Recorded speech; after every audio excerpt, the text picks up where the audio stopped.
লাহুম মা ইয়াশাউনা ফিহা, তারা সেই জান্নাতে যা চাবে তারা তাই পাবে, তাদেরকে তাই দেয়া হবে। আল্লাহ তাআলা তারপর বলবেন ওয়ালাদাইনা মাজিদ, এবং আমার কাছে রয়েছে তাদের জন্য আর অতিরিক্ত কিছু। ওয়ালাদাইনা মাজিদ, এবং আমার কাছে রয়েছে তাদের জন্য আর অতিরিক্ত কিছু পুরস্কার।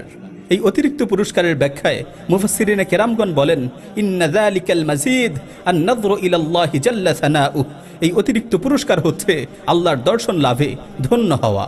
হে ওই সকল ভাই ও বোনেরা যারা গোপনে আল্লাহকে ভয় করে থাকেন, যারা নির্জন মুহূর্তে আল্লাহর ভয়ে সকল প্রকার পাপাচার থেকে বিরত থাকেন, আপনারা সুসংবাদ গ্রহণ করুন, আপনারা সুসংবাদ গ্রহণ করুন। নিশ্চয়ই আপনাদের হৃদয়গুলো আল্লাহর সাক্ষাতে পরিতৃপ্ত হবে, আপনাদের চক্ষুগুলো আল্লাহর দর্শন লাভে ধন্য হবে।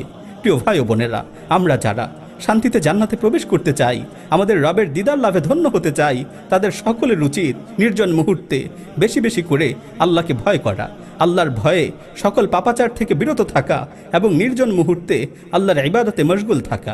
আল্লাহ তাআলা আমাদের সকলকেই নির্জন মুহূর্তে আল্লাহকে ভয় করে সকল ধরনের পাপাচার থেকে বিরত থাকার তৌফিক দান করুন এবং বেশি বেশি করে তারা ইবাদত করার তৌফিক দান করুন।